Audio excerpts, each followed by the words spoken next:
Hello, and welcome to Business Matters, the show about people behind businesses that help make Tacoma a great place to live and work. I'm your host, Mike Wark, and on today's show, it's Cajun and Creole cooking from the Lincoln Business District at the Dragon's Crawfish. And on Tacoma Means Business, Andrew Fry's back with advice on using the cloud for your business. And today my guest is Derek Bray, owner and executive chef of The Table. Welcome, Derek. Thanks, Mike. So, of course, today we're on one of my favorite topics, which is food. And you have one of the most intriguing and interesting new restaurants in Tacoma. Tell us about The Table. It's on 6th Ave. It's kind of up and coming neighborhood restaurant scene, and we're just doing really good locally sourced Northwest food. So we do game meat and make our own sausage, our own pastas. We're actually teaming up this spring with one of the local organic gardens in the Puyallup Valley. Great. And to have the greens and vegetables. Yeah, our goal is to kind of fully transition to just getting things sourced from that specific farm. Oh, wow. That would be really cool. So everything's really fresh. Yes. And really unique and creative presentations.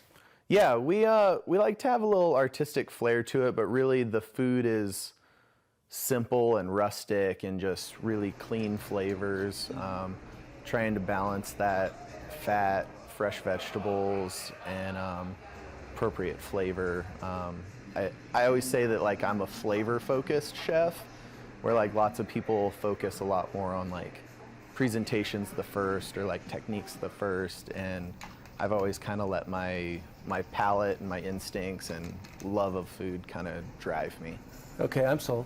So what is the most popular dish or two that people always rave about? This winter, probably, we had a elk steak on for a really long time that we made a porcini powder rub. So it was like porcini, coriander, a little smoked black pepper, and just like pan fried that in brown butter. That was a really good seller. And then we also did corned pork. So think like corned beef, only you do it with pork, and then we'd sear it to order and serve it over like a truffle risotto. Oh, wow. So I guess it's more creative than I probably normally give myself credit for. But I have a really good team, a really good kitchen staff that we get together and create ideas and mill things over together.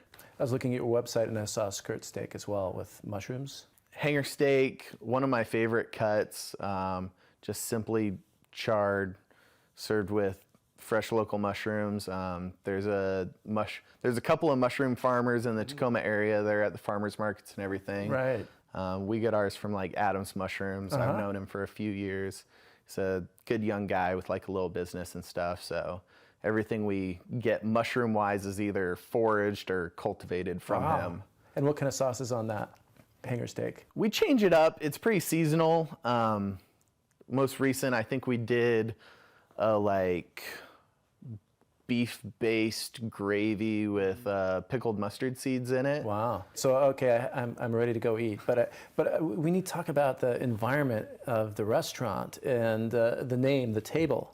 Yeah. So there's a big long table in there, seats 20, right? Mm-hmm. And so people just, however many they have, they just take the next spot open on the table? Yeah, and that's kind of our goal. It was half utility because our space is long and narrow, but also half that community aspect where you can go and hopefully strike up a conversation with the people next to you. And really the heart and soul of it is like the table, the concept that you gather around the table with your friends and your family, and that's really where my family growing up, like we did life. Like we ate, we would have people over for holidays, and it was really food focused and kind of love focused. Like our love language, if you will, is food and conversation and just like enjoying each other around a table. So there's a whole environment that you're building there, but it's not just the one table. You have booths and you have a bar. I mean, if you really don't want to sit and talk to other people, that's okay too. We have a bar and a couple of other larger tables for other larger parties, and then booth seating along the wall too. And that's right on 6th Avenue. Yeah, so it's just off the corner of 6th and Anderson. So like Jazz Bones. Right in that area, right in the heart of 6th Avenue. Great place to open a Yeah. restaurant. And how's the decor?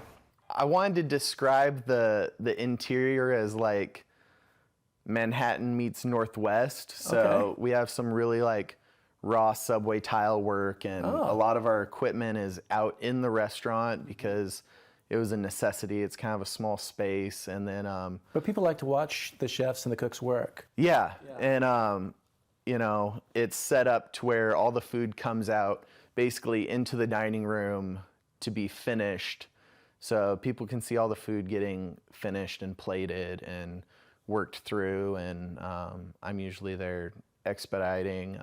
Sounds like a real dining experience. It's meant to be fun. I say it's just the right amount of fussiness. I want people to know that like we're passionate about what we do and everything's done with a certain level of excellence, but we try really hard not to take ourselves too seriously at the same time. Of like, I want my staff to be happy and in a good mood, which is kind of a unusual aspect for restaurant owners.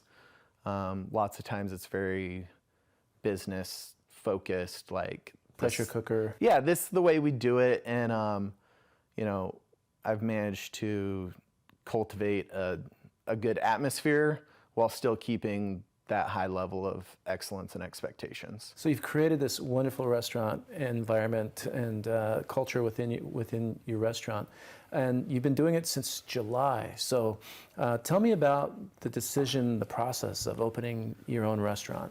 For about 2.5 years, I helped operate the kitchen at the Rescue Mission downtown. So serving anywhere between 800 and 1,000 meals a day to Wow. the homeless or people who just need a little hand up, little boost for a few days or whatnot. Rewarding work. Yeah, it was wonderful, and I loved it, and it really gave me a deep passion for people and a lot stronger leadership skills. And then just kind of opportunities kept knocking, doors kept opening. I helped open a restaurant about 1.5 years ago. About 6 months into that, people had started asking me if I was going to open my own restaurant. Okay. And a few of those people had money that they were willing to part No with. kidding. So What a great story. I put together a business plan, found a space, pitched it to some investors. Everyone said yes, amazingly enough. And then I think the next week I signed the space and the lease. Wow, you jumped right in with both feet. Yeah, so. Did you get some help with the business plan? No, I just kind of winged it, went off of my best guesses and just really grinded it out and worked hard. And So you must be natural. I hope so. I think that's a little arrogant to say, but I really enjoyed it a lot. Now, the rescue mission and your work there it's about giving back. It's about helping others, and I understand that's a theme of your restaurant and your work in the community as well. Yeah, since we opened in July, that first 6 months last year, we were able to participate and play a big part in raising, like, I think it was over like $60,000 for 4 or 5 different nonprofits in the Tacoma area. How do you do that through auctions, auctioning off We dinners? did 4 different auction items for galas that were happening around the holiday, and then we also did me and a couple of chef buddies that are actually at the restaurant right next door at Marrow. There's a couple of chefs there that were really tight friends, and we started our own little nonprofit and call it Cooks for Kids. Oh, no kidding. Yeah, so we throw dinners. We try and do it every quarter, and pick a different local nonprofit that we feel like could use some light shined on them and some money, and we throw a multi-course like fine dining dinner and sell tickets for it, and then all the money from that goes to the nonprofit. And the last one we did for the YMCA late night. Okay. I don't know if you're familiar with the program, Not but really, they no. open up the doors to different Ys in the area Friday, Saturday nights, and are basically open doors for the community. To draw kids in Yep. the community, yeah, to give them positive activities to do. And Right. it's a pretty low funded, works on a lot of volunteers and stuff, and we're able to raise right around $4,000 for them, just from one dinner. It's great to hear about your commitment to the community in addition to, and you're with a brand new business. It's part of what I appreciate about Tacoma, is seeing this kind of interest in the community as well as in the business futures and everything that's going on here. And so I'd like to talk about that more, we're running out of time, and I want to hear about your future plans. In the future, I really hope to open up 2, 3, 4 more restaurants. Really? Good. All in the Tacoma area, you know, varying in size, and it won't be like the same thing over and over. Our passion is kind of just food-based, and I'd love to do a couple different styles of restaurants, and we'll see where kind of the passion draws and where the right fit ends up as far as location and stuff. But I think about it on a regular basis, but I'm not daring enough to actually start planning it yet. That makes sense. You can float some ideas, but just really briefly, if you would, what are some of the types of restaurants, kinds of foods you're thinking about? I'd love to do like a pizzeria, fresh pasta, like Italian delicatessen type of store. Okay. So just kind of that old school deli, pasta, pizza feel, like really casual. And then fine dining restaurant. Lots of people would say that we're pretty close to that, but I think there's a lot more involved and a lot more technique and skill that can go into a higher level restaurant. More of a white linen type of place. Yeah.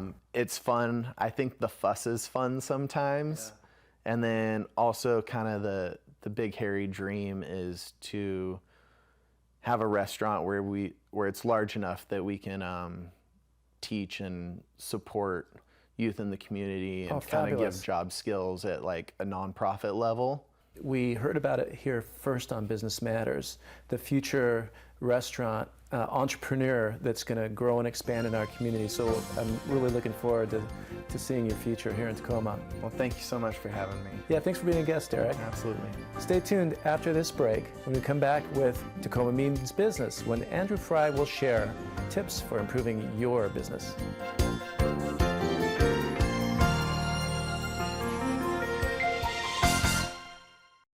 Business and technology continue to evolve, and now it's cloud computing that's leading the way. From software to storage solutions, cloud-based technologies are the focus of this edition of Tacoma Means Business with Andrew Fry. So something we hear about every day, it seems, and certainly within business, is the idea of cloud computing. Constantly going on in cloud computing, and in fact we often ask, what is cloud computing? And it's one of those things where sometimes I feel like the definition itself has sort of moved along as we've solidified how we use it. But there's a few things that I wanted to talk about to maybe explain a bit more what's going on in cloud computing now. So I thought I'd just bring up maybe 5 characteristics that define what cloud computing is and can do for you. One of those characteristics is it's resource pooling. In other words, if you had a number of different departments, instead of them having their own networks, you get them all together in one location, and then you can allocate or reallocate depending on who needed it at what time. So resource pooling is one of the characteristics of cloud computing. Another one, and this is a pretty special one, is rapid elasticity. In other words, you get it when you need it. You can, if you happen to have a business and you're constrained by your own personal network, your own computing system, if you're out on the cloud and all of a sudden some celebrity on Oprah mentions your company and everyone runs to the web to try and buy your product, yay, you're on the cloud, and it can rapidly expand in order to manage those orders for you. Now, the next characteristic is that you pay for what you use. So it's a measured service, very much like a utility, whether it's electricity, gas, or water. When all of a sudden those customers come to you and you expand rapidly, it is going to cost you more to pay for it because you're using it at that time. But that's okay, because that's your business and you want it there for you. That rapid elasticity is very, very handy for you and your business. So then the next one is self-service usage. In other words, you're able to turn on the spigot on and off when you want.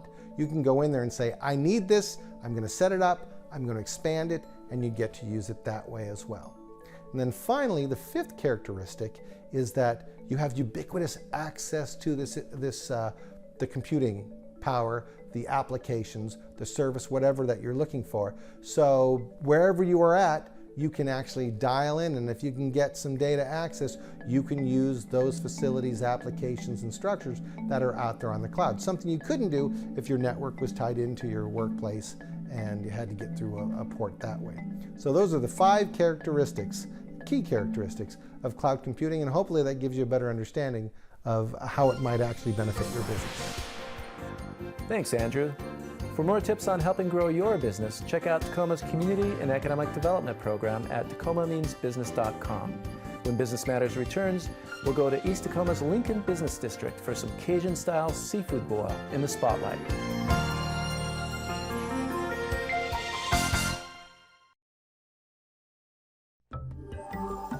Today in the spotlight, we have Cajun seafood boils in the heart of Tacoma at Dragon's Crawfish.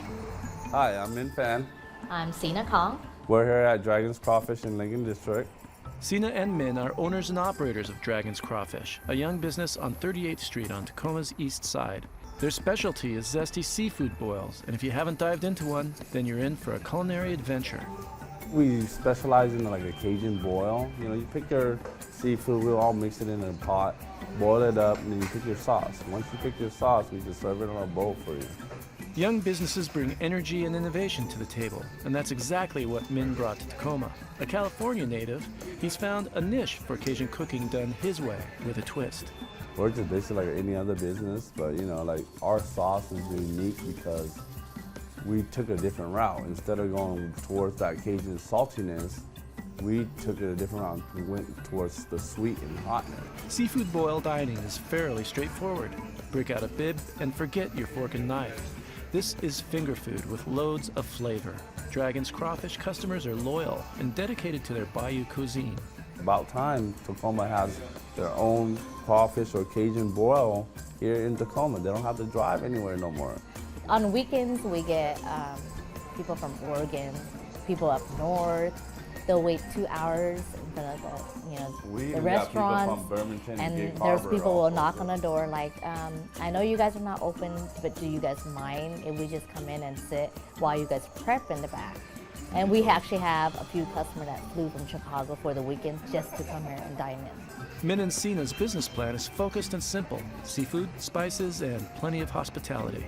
We specialize in just all seafood, basically any kind of shellfish or anything within just seafood, like clams and all the other stuff. We don't specialize in anything else. Basically, if it comes out, like I have to approve of it, the customers have to approve of it. I won't put anything on there where I don't like personally myself. Dragon's Crawfish is a family business. Min and Sina are partners in life and with the restaurant. Min takes care of the food, while Sina is in charge of everything else. I cannot do everything by myself, and I need her with me. Like, I need her in life, I need her through business, I need her for a lot of stuff, you know what I mean? We only have the 2 of us. But we don't have 40 employees. This is a small mom and pop shop where we try to keep it just simple. When you have 2 partners with equal stake in the same business, you have 2 sets of complementary goals for the future. Sina looks to menu variety, and Min has his eyes set on retail distribution. We're gonna change a lot of things in here, like, the menu add-ons. I just want to package my sauce. You know how like people have spaghetti sauce? I want to do my Dragon's Crawfish sauce. Then packages in a jar and just put it over the supermarket shelves and this and that. That's why everybody comes here. They even ask me, can you just sell me the sauce? I was like, don't worry, one day. Min's mother provided the seed that grew into Dragon's Crawfish. She owns a restaurant right across the street, Pho Dragon. When she saw another restaurant for sale, she also saw an opportunity for her son's dream to turn to reality. She's like, hey, there's a restaurant going up for sale. I talked things through with my wife. She's like, yeah, let's just do it. Take it as a gamble, you never know. We don't know, this is the first time in business. We don't know what we're doing. As any new entrepreneur will tell you, making the leap from dream to ownership is a calculated gamble. Min and Sina did it, and they planted roots in Tacoma and continue building the reputation of Dragon's Crawfish. In the beginning, we're just like, we're taking a shot, and then by each day, we get to know the customers, the area, the city, and then we got used to it. When we first started out, it was really, really rough. But now that we have people just coming back all the time, we're like, we're starting to make a name here. We're, starting to really, really make a name here. That's it for Business Matters. Join me next time for more insight into the Tacoma business scene. See you then.